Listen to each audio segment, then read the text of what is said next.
Mga ate, alam niyo ba ang larong Lego? Yun ata yung mga makukulay na maliliit na blocks na pinagsasama para makabubuo ng isang bagay? Tama! Di ba masaya rin siya laruin lalo na't may kasama tayo? Tama kuya, ang larong ito ay parang mga ideya na pwede nating pagsama-samahin para makabuo na ng isang kwento. Ay, teka lang! Andito na pala yung mga bata. Kanina pa ba kayo? Oo nga, handa na rin ba kayo sa lesson sa linggong ito? Handa na rin ba kayo matuto ng ating bagong awitin? Handa na ba kayo sa ating bagong activity at laro? Ano pang hinihintay nyo? Halina't sama-sama tayong matuto!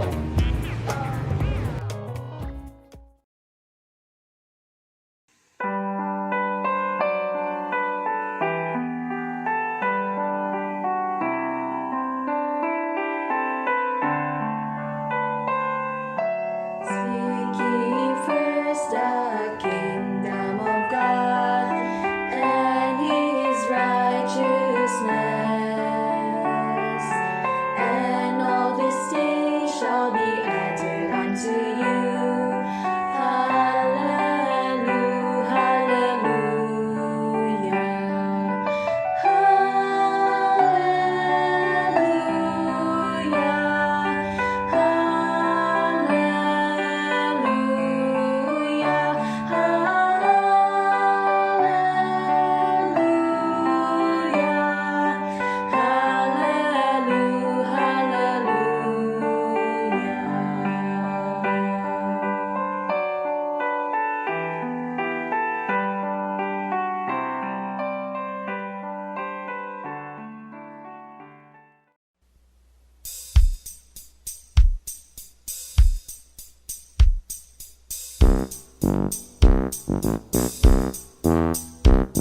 The B-I-B-L-E, yes, that's the book for me. I stand alone on the Word of God. The B-I-B-L-E.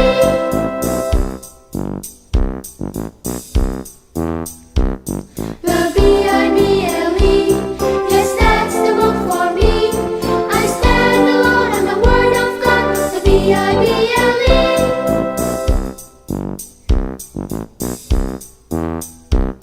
The B-I-B-L-E, yes, that's the book for me. I stand alone on the Word of God. The B-I-B-L-E.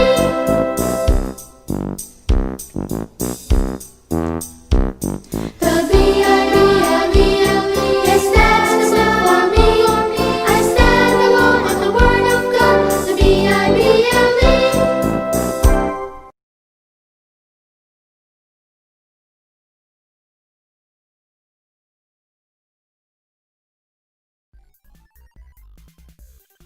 Nakakatuwa naman tong gawin.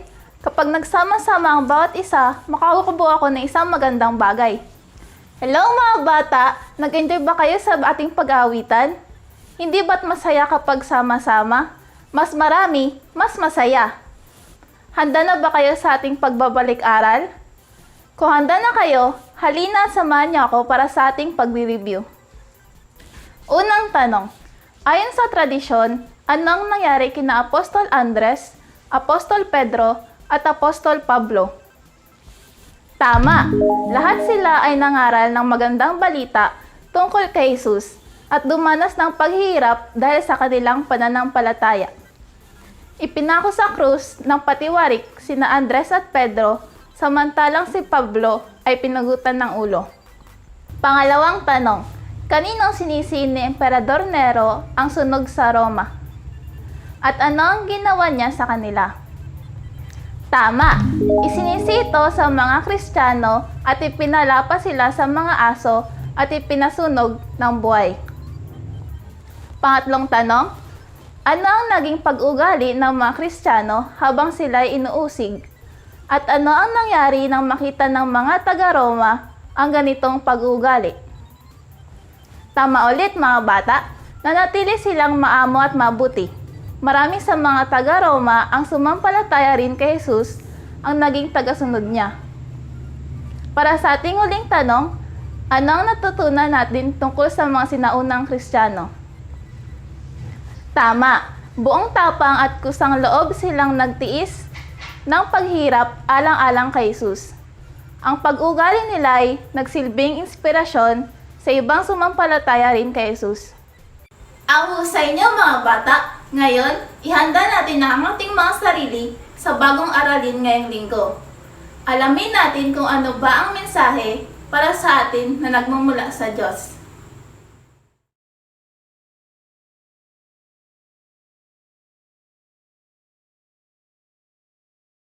Magandang araw mga bata! Isang araw naman ang ipinagkaloob sa atin para mag-aral ng salita ng Diyos. Nakinig ba kayo sa ating aralin nakaraang linggo? Alam niyo ba, pinag-aralan natin ang patungkol sa mga apostol na namatay dahil sa pagbibahagi ng salita ng Diyos. Nakita natin at nalaman natin ang kanilang mga naranasan, kung paano sila naghirap para lamang malaman ng ibang tao ang patungkol kay Jesus. At siya ang pag-asa ng Israel. Sa araw na ito, ating ipagpapatuloy kung ano ang nangyari sa ating mga apostol. Handa na ba kayong makinig sa araw na ito? Tara, simulan natin ang ating pag-aaral. Unahin natin si Felipe o sa Ingles ay si Philip. Si Philip ay nalalaman na nagbahagi ng salita ng Diyos sa Gresya, Syria at sa Phrygia. Dahil sa kanya, maraming nakakilala sa Panginoon at isa dito ang asawa ng Romanong prokonsul. Pero dahil dito, naggalit siya. Ipinadakip si Felipe at ipinako sa krus. Makikilala din natin si Mateo o si Matthew sa English. Si Mateo ay kilala bilang tagapagkolekta ng buwis o tax collector. Siya rin ay kilala dahil siya ang nagsulat ng aklat patungkol sa buhay ni Jesus na makikita natin sa New Testament. Pero mga bata, ayon sa Fox Book of Martyrs, si Mateo ay namatay sa pamamagitan ng sibat sa Ethiopia noong AD 60. Sunod naman na ating makikilala ay si Santiago o si James na anak ni Alfeo. Sa history, malalaman na siya ay pinagbabato hanggang mamatay. Ayon naman kay Hipolito, si Santiago ay pinatay ng mga leader ng Hudyo. Nais kasi nilang magsalita si Santiago laban sa Diyos. Pero imbis na gawin ito, ipinangaral ni Santiago ang salita ng Diyos sa mga nakakarinig sa kanya. Kaya naman, siya ay ipinapatay ng mga ito. Namatay siya noong AD 66 at siya ay inilibing sa Mount Olives. Sunod naman nating pag-aralan ay si Bartolome. Nalalaman na si Bartolome ay sumama kay Felipe sa pagbabahagi ng salita ng Diyos sa Gresya, Syria at Phrygia. Siya rin ay sumama kay Tomas sa India at sumama kay Tadeo sa Armenia. Pagdating sa lugar na yon, nakakilala sa Panginoon ang hari ng Armenia na si Polemius. Pero dahil dito, nagalit ang kanyang kapatid. Kaya naman ipinapatay nito si Bartolome. Si Tadeo naman na anak ni Santiago ay pumunta sa iba't ibang mga lugar. Nangaral siya ng salita ng Diyos sa buong Judea, Samaria, Persia, Mesopotamia at sa iba't ibang bahagi ng gitnang silangan. At siya ay namatay sa Beirut na makikita natin sa Lebanon. Malalaman natin sa Fox Book of Martyrs na siya ay ipinako sa krus sa Edessa. Si Tomas naman ang susunod nating makikilala. Si Tomas ay nangaral ng salita ng Diyos sa Babylonia o ang Iraq ngayon at sa Persia na makikilala natin bilang Iran ngayon. Siya rin ay nangaral sa buong India. Siya ay napagbintangan na gumawa ng grupo na Mar-Thoma Christians. Kaya naman si Tomas ay namatay sa pamamagitan ng sibat. Si Simong Makabayan naman ay nangaral ng salita ng Diyos sa buong Britanya. Matapos niyang pangaralan ang mga tao sa iba't ibang lugar ng Britanya, siya ay ipinako sa krus. Ang huling tao na ating pag-aaralan ay si Matias. Si Matias ang ipinalit kay Judas Iscariote. Siya ay nangaral sa buong Judea at nagpunta rin siya ng Georgia. At siya ay pinagbabato hanggang siya ay mamatay. Grabe ang naranasan ng mga sumusunod kay Jesus. Kayo rin ba? Kaya niyo bang tanggapin lahat ng bato na ibabato sa inyo? O kaya naman tanggapin ang lahat ng mga sibat na tatama sa inyong katawan? Kaya niyo rin bang ipapako sa krus? Ang mga tao na ito ay hindi natakot na ipangaral ang salita ng Panginoon kahit sila ay nahihirapan. Malalaman natin sa kwento ni Ma'am Sila nakaraang linggo na kahit sila ay sinusunog ng buhay, patuloy pa rin nilang ipinangangaral ang Panginoon. Hindi sila natatapos sa pagpapapako o kaya naman ang pagbabato sa kanila. Matututunan natin sa ating kwento na tayo ay dapat maging katulad ng mga apostol. Kahit anong mangyaring pagpapahirap sa kanila ay ibinahagi pa rin nila ang salita ng Diyos. Ngayon ay iilan na lamang o may mga ilang bansa lamang ang nakakaranas ng ganito. Kaya naman tayo ay blessed dahil meron tayong kakayahan na ibahagi ng salita ng Diyos nang hindi tayo pinapahirapan. Kahit tayo ay bata pa lang, wag tayong matakot at wag tayong mahingyang ibahagi kung sino si Jesus sa ibang mga bata. Sa simpleng pagkwento lang, sa simpleng pagpapanood ng ating online Sunday School, makikilala ng mga bata at ng ating mga kaibigan ang tungkol kay Jesus. At sana tayo mismo ay mayroong pananampalataya kay Jesus. Magtiwala tayo na siya ang ating tagapagligtas at ipanalangin na si Jesus ang magiging hari ng ating buhay. Maganda ito at kami ay tiyak na magagalak kung kayo ay makakaranas ng ganito at kayo ay maliligtas. Patuloy namin kayong ipinapanalangin at kami ay umaasa na marami kayong natututunan kahit tayo ay nasa online Sunday School. Nawa marami kayong matutunan sa ating kwento at sana ay hindi nagtatapos ang ating pag-aaral sa linggo na ito. Patuloy niyong panoorin at suportahan ang ating mga gawain at sama-sama tayong mag-aral ng salita ng Diyos. Hanggang sa muli mga bata, hanggang sa susunod na kwento sa Central Sunday School. Hello mga bata! Nandyan pa pala kayo. Nakinig ba kayo sa ating kwento? Ngayon, samahan ninyo akong sagutin ang ilang sa mga katanungan mula sa ating discussion guide. Para sa ating unang tanong, natatandaan niyo pa ba ang mga pangalan ng 12 apostol ni Jesus? At ilan sa kanila ang sumunod sa utos ni Jesus na palaganapin ang maganda at mabuting balita? Para sa ating ikalawang katanungan, makakapagbigay ba kayo ng mga bansa na pinuntahan ng mga apostol upang palaganapin ang magandang balita?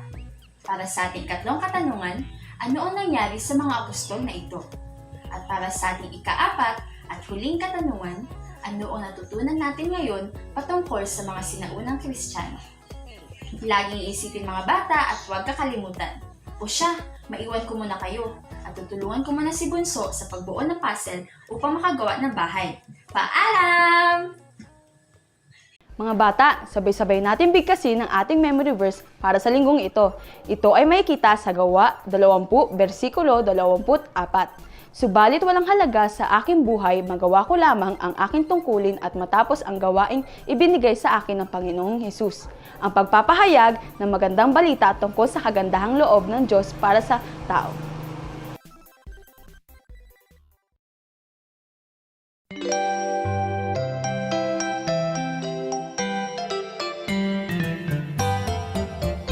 I'm in right up, right down, right happy all the time. I'm in right up, right down, right happy all the time. Since Jesus Christ came in and cleansed my heart from sin, I'm in right up, right down, right happy all the time.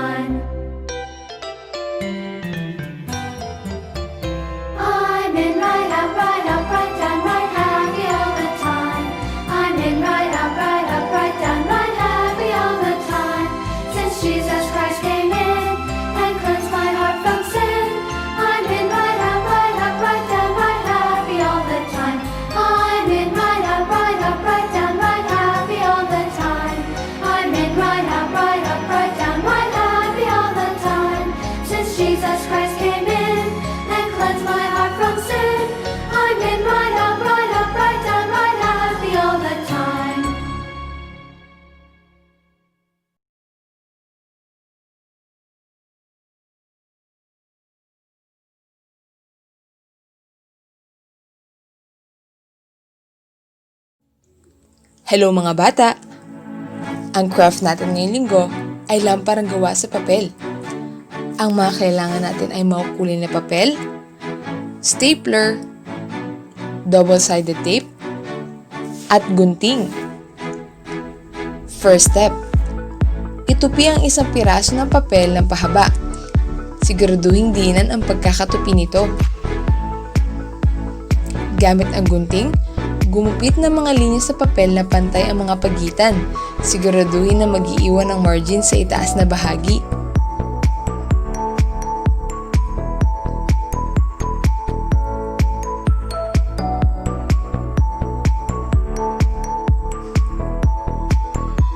Gamit ang double-sided tape o anumang pandikit ang inyong nais gamitin,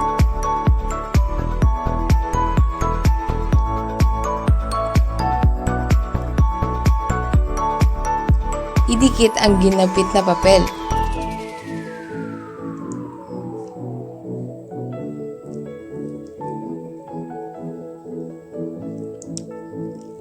At irolyo para maging hugis silindro. Maglagay muli ng tape at idikit ang magkakabilang dulo.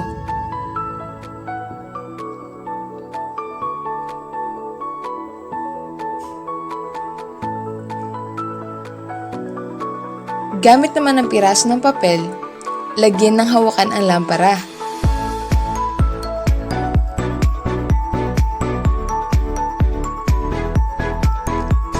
At ayan, meron ka ng lamparang gawa sa papel. Mga bata, katulad nito, ang mga apostol ay nagsilbing ilaw na kahit sila'y mamatay, ay ibinahagi pa rin nila ang salita ng Panginoon. Sana'y nagustuhan niyo ang craft na ito.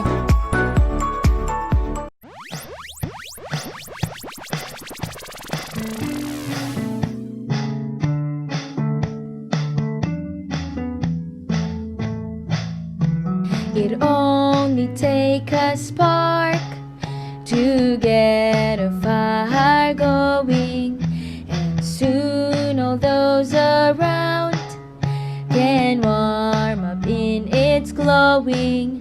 That's how it is in God's love. Once you've experienced it, you spread His love to everyone. You want to pass it on. What a wondrous time is spring, when all the trees are budding, the birds begin to sing, the flowers start their blooming. That's how it is in God's love. Once you've experienced it, you want to sing. It's fresh like spring. You want to pass it on.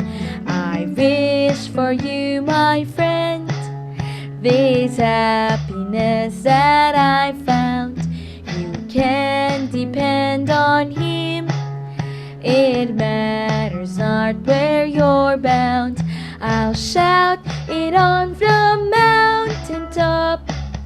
I want my world to know the Lord of love has come to me. I want to pass it on. The Lord of love has come to me. I want to pass it on.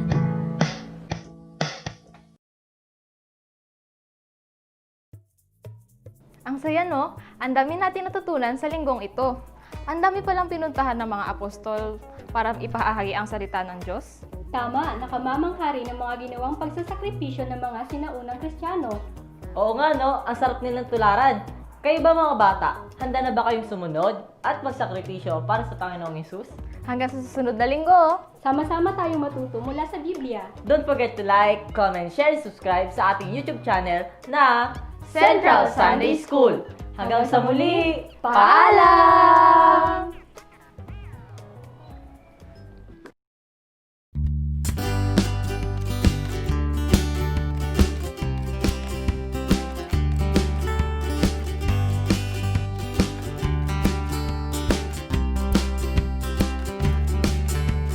Tara na, halika na.